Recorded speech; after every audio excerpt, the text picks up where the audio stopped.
Qué bueno que me está acompañando en este estudio sobre los hombres de principios para enseñarle a vivir basado en las verdades del antiguo evangelio, aunque estemos viviendo en un mundo moderno, rebelde contra Dios. Estamos estudiando el capítulo 8, la orden divina para los hombres. ¿Sabe cuál es? Sigan la verdad. Esta es la segunda parte de esa conferencia.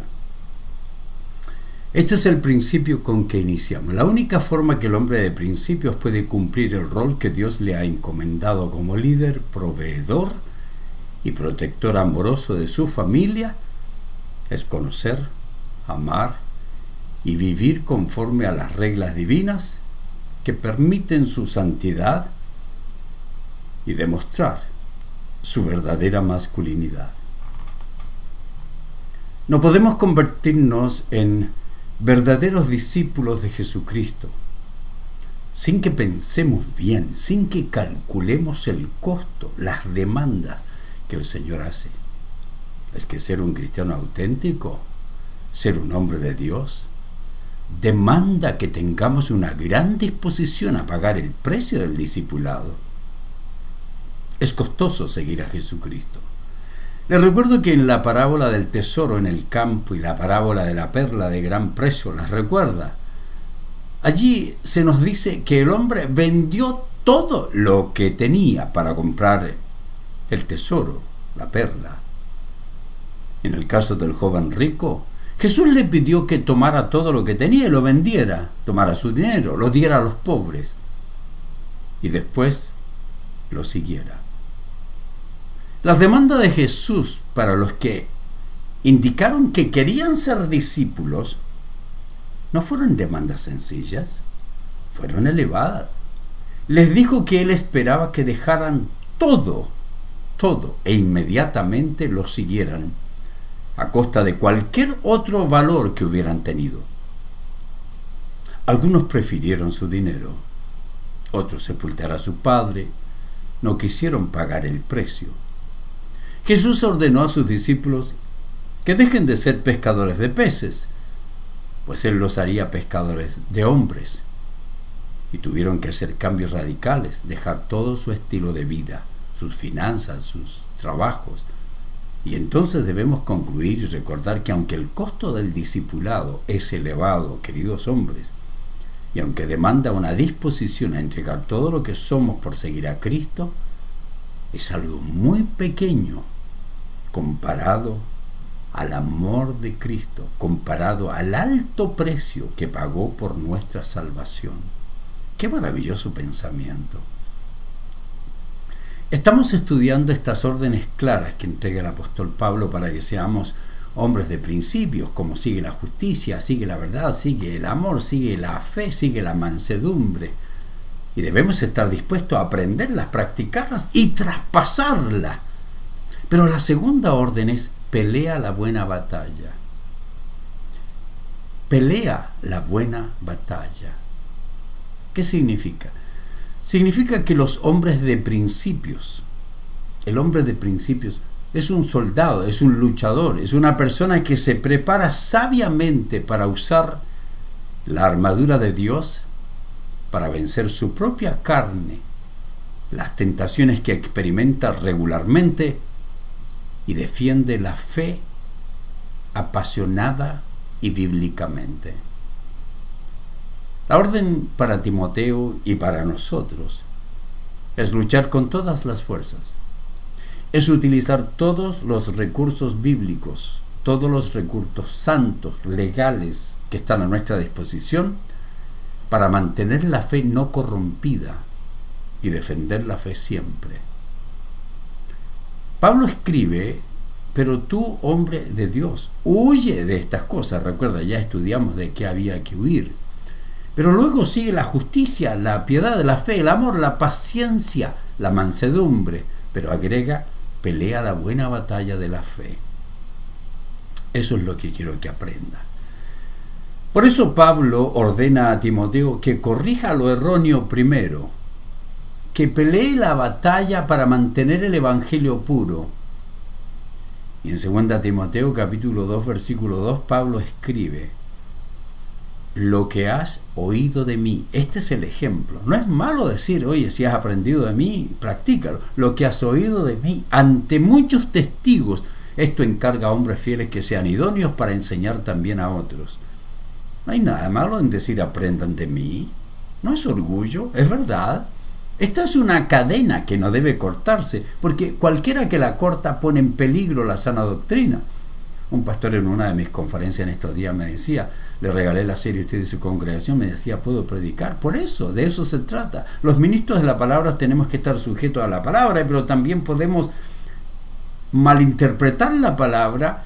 Debemos estar sujetos a aprender, ser enseñados también por otros, ayudar a otros para que aprendan, buscar consejo de hombres sabios, más preparados que nosotros para comprender la verdad, asegurarnos que realmente la entendemos y luego la enseñemos a otros que debemos capacitar para que ellos también enseñen a otros.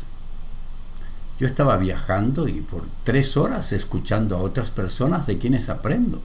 Verdaderamente somos soldados que debemos sufrir y aprender, y mientras vamos batallando, seguir las órdenes de nuestro general.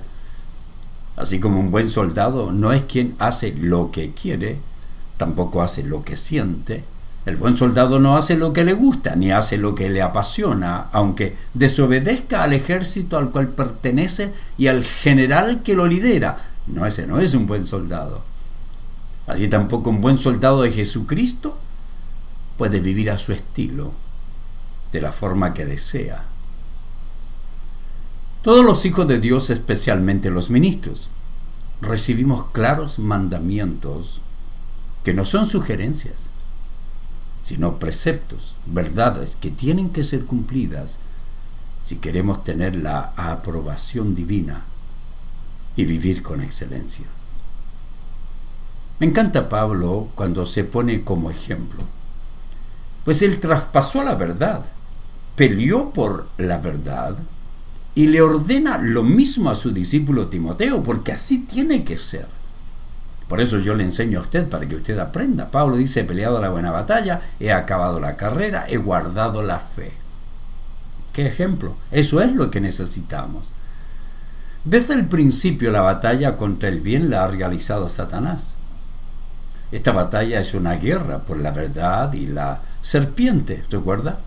En el jardín del Edén cuestionó a Dios, pero logró que Adán y Eva cuestionen la autoridad divina y los convenció que Dios realmente no les estaba diciendo la verdad. ¿Cómo es posible? ¿Recuerda la pregunta de Satanás? ¿Con que Dios os ha dicho así? ¿Con que Dios os ha dicho no comáis de todo árbol del huerto? En otras palabras, ¿van a creerle a Dios lo que le dijo? Satanás argumentó que lo que ellos decían que Dios les había dicho no era la verdad. Les dijo, no es verdad lo que Dios les dijo a ustedes. Más bien, no moriréis, sino que sabe Dios que el día que comáis de él, de lo que le prohibió, vuestros ojos serán abiertos, seréis como Dios, sabiendo el bien y el mal. Esa mentira satánica fue aceptada por Adán y Eva y la siguen creyendo todos los hijos de Satanás que creen que lo que Dios dice sobre la vida, la sexualidad, sobre el amor, sobre la justicia, sobre la masculinidad, sobre la feminidad, sobre el aborto, sobre el matrimonio, que no es verdad, que es una invención. Y hay ciertos cristianos, tal vez cristianos, que creen eso. Ellos dicen que es una de las verdades, pero cada persona es libre de elegir el bien y el mal. Y esta ha sido la táctica satánica desde entonces. Y ha seguido arrojando dudas sobre la revelación directa de Dios. Y hoy más que nunca el mundo le cree. Espero que usted no le esté creyendo a Satanás. Recuerda que esa guerra contra la verdad no solo se ha librado contra el mundo pecador y antidios, sino también contra los enemigos de la fe que se han metido, como dice Judas, dentro de los templos, en nuestras coinonías, luchan por influenciar la iglesia con sus falsas doctrinas, con su abuso de la gracia, con su ateísmo, con su humanismo, secularismo, comunismo, que les conduce a elegir comportamientos que Dios rechaza porque ellos no creen en Dios. Y Judas decidió no escribir sobre la maravillosa salvación que tenían en común con los hermanos. Eso lo escribe en su carta de un capítulo. Y más bien, movido por el Espíritu de Dios, decidió ordenar algo importante a todos los santos, incluyendo a nosotros, y nos ordenan, hombres de Dios, contiendan ardientemente por la fe que ha sido una vez dada a los santos. Los falsos maestros están dentro de cada iglesia. Eran nubes sin agua, personas que no tienen a Dios, que se han infiltrado en sus iglesias, diciendo que la maravillosa gracia de Dios nos permite llevar una vida inmoral. Qué acertado estaba Judas, ¿no? Judas dice que esos individuos que todavía se meten en los templos desafían a las autoridades de la iglesia, pretenden tener autoridad y llevan una vida inmoral, pues son como terroristas espirituales. Dice Judas, se han infiltrado en las iglesias. ¿Qué autoridad tiene un joven que nunca ha estudiado teología para combatir la teología sana? Estos, en vez de vivir basados en principios, en vez de creer en la anatomía, la biología, la ciencia, el ADN, los cromosomas, los genes, dice Judas, se dejan llevar por sus instintos naturales porque no tienen al Espíritu de Dios en ellos. Qué gran verdad, ¿no? Las mentiras que estaban extendiendo como granadas de mano doctrinales eran espiritualmente devastadoras. Eran enemigos de la verdad, dice Judas. Por eso él se vio obligado a denunciar y enfrentarse a ellos. Escuche esta verdad. Los líderes sabios e íntegros de hoy debemos seguir peleando la buena batalla contra los que quieren abusar de la gracia, permitiendo ideologías de género inmorales, tal como los líderes del pasado. Ellos tuvieron que defender la verdad, pues otros enemigos querían ridiculizar la inerrancia de las Escrituras y su infalibilidad. Sí, la palabra de Dios, la sana doctrina, siempre ha sido atacada. En los años 60 y 70, los enemigos de la fe metidos dentro de los templos criticaron, no aceptaron la doctrina de la infalibilidad de la Biblia. Ellos no creen eso. Ellos decían que la Biblia estaba llena de errores, que no se debía aceptar su inerrancia, que no era ni histórica ni científicamente exacta. Esa fue una lucha en esos años. Hoy la lucha es qué comportamiento inmoral permite Dios. Pero esos ataques no terminan allí, pues en los años 80 y 90 el ataque feroz se dirigió a la suficiencia de las Escrituras. Y desde entonces han aparecido movimientos carismáticos que hablan de la revelación adicional. Fuera de la palabra de Dios, ¿revelación adicional? La revelación que Dios le entrega por medio de sus profetas. Y así los ataques a la sana doctrina han continuado. Por eso se necesitan hombres de Dios que sigan enseñando la verdad, que la vivan, que la traspasen a otros varones de la congregación, a los líderes de las familias, para que estos a su vez las traspasen a sus hijos, y la moral y las doctrinas bíblicas sean preservadas dentro de la iglesia y dentro de la familia. Algunos líderes hoy no quieren hablar del pecado, no quieren confrontar a los pecadores, no quieren llamar pecado a la práctica del homosexualismo, no quieren. No quieren decir que el aborto es un asesinato y que los estilos de vida inmorales, condenados por Dios, no pueden ser practicados por ningún miembro de la congregación. Esa es la verdad. Comparto un principio para recordar. El ataque moderno a nuestra fe verdadera es la interpretación correcta de las Escrituras.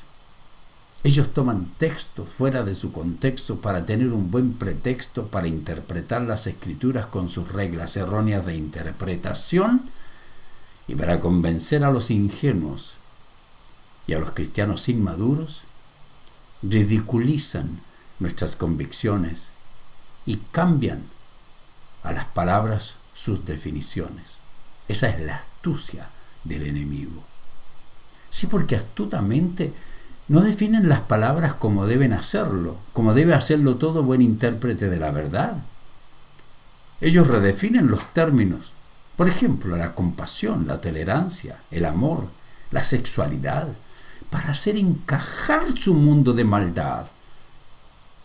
Tristemente, queridos, hoy muchos jóvenes evangélicos se preguntan si la palabra de Dios es lo suficientemente clara como para justificar la certeza o el dogmatismo con que hablamos los conservadores, mientras establecemos las verdades incambiables de la moral bíblica y de la doctrina de la palabra de Dios. Irónicamente, este nuevo movimiento más o menos hace caso omiso de todos los debates anteriores que tuvieron los sabios. Jóvenes empiezan a discutir lo que pensaron los reformadores. Los reformadores, dice, estaban equivocados, llegaron a conclusiones bíblicas indebidas. Pero ellos llegaron a buenas conclusiones, enseñaron sobre todas las áreas de la vida sexual, la vida familiar, la economía, la vida congregacional, la vida cívica, la vida política, enseñaron de todo. En cambio, hoy los teólogos feministas o los muchachos que no tienen ni idea de teología o han estudiado un poquito, liberales morales, motivan a los jóvenes a cuestionar el conservadurismo en la doctrina y están mucho más interesados en el diálogo, la conversación, para redefinir doctrinas o posiciones morales y totalmente opuestos a los mandamientos bíblicos irrevocables e intransables. Eso no puede ser. Es claro que Pablo no está pidiendo nada que no haya hecho. No exige nada por diversión o por crear polémica. Exige que su discípulo pelee la batalla de la fe, porque es nuestro deber. Debemos hacerlo hasta la muerte. La batalla por mantener los principios, la verdad, la ética, es muy amplia. Tenemos que batallar contra nuestras propias tendencias pecaminosas que nos llevan a hacer lo malo que no queremos y no hacer lo bueno que queremos. La misma batalla que tuvo el apóstol Pablo. La seguimos luchando. Debemos presentar gran batalla contra el diablo. ¿Por qué? Porque él tiene estratagemas, son impresionantemente astutas. El cristiano que no batalla contra el diablo o será seducido o será presionado y convencido. Nuestra lucha no es contra sangre ni carne. La Biblia dice contra principados, potestades de las tinieblas que manejan a sus discípulos humanos. Y el hombre de Dios tiene que pelear la buena batalla de la fe con un mundo que no solo ignora nuestra fe, la odia. Debemos batallar contra las filosofías humanistas que aún los hijos de los cristianos han adoptado, contra las filosofías mundanales, ateas, agnósticas, que algunos hijos de los cristianos más educados han adoptado. Debemos batallar para defender la fe en los lugares públicos mediante las herramientas democráticas que tenemos. Debemos luchar contra las leyes inmorales, contra el aborto, la destrucción del matrimonio entre un hombre y una mujer, contra todo lo que va en contra de la sana doctrina, con hacer creer a la gente que los políticos le van a arreglar la vida económica. No pueden. La congregación exitosa delante de Dios, la familia exitosa, no es la que es pequeña o una familia o congregación muy grande, sino aquella en la que se conoce, vive y traspasa la fe. Recuerden que los pastores iremos a juicio por nuestras obras y para evaluar nuestro ministerio. Y Dios no evaluará cuántos nos siguen, cuántos templos construimos, cuántos miembros servimos. ¿Qué evaluará Dios? ¿Cuánto estudiamos la verdad? Si la interpretamos correctamente, si la practicamos fiel y regularmente, si la enseñamos sabiamente, y si la defendemos con fortaleza y respetuosamente. Los padres seremos juzgados por el juez justo y severo, que evaluará si fuimos los padres amorosos, evaluará si fuimos las autoridades justas, los proveedores adecuados, los protectores fuertes, los padres que modelaron la sana doctrina, que vivieron en santidad y modelaron la masculinidad. Eso es lo que Dios evaluará. El ministro debe ser un hombre de Dios. Debe entrenar a los hombres de la congregación. ¿Por qué? Para que sean hombres de Dios, para que sean hombres de principios. El siervo de Dios debe prepararlos para la batalla contra Satanás y los enemigos de la fe, como lo estoy haciendo yo. Pablo dice que vivimos en una guerra constante contra nuestra propia carne, y usted lo sabe, también contra Satanás, contra todas sus estratagemas y doctrinas de demonios, y contra los hijos de Satanás, todo el mundo ateo, contra todo el mundo progresista, contra todo el mundo que es liberal en su moralidad, contra todo el mundo caído que ama el pecado y el error, que enseña la mentira, que aborrece la verdad, que odia la santidad. Pablo encargó a Timoteo que sufra penalidades, pero como buen soldado de Jesucristo, no como un flojo o rebelde evangélico. Pablo sabía que no era fácil. Sabía que demandaba mucho al punto que tiene la libertad de al final de su vida decir: he peleado la buena batalla, he acabado la carrera, he guardado la fe. ¿Estaría usted dispuesto a decir eso? ¿Podría aparecer eso en su lápida? Conclusión.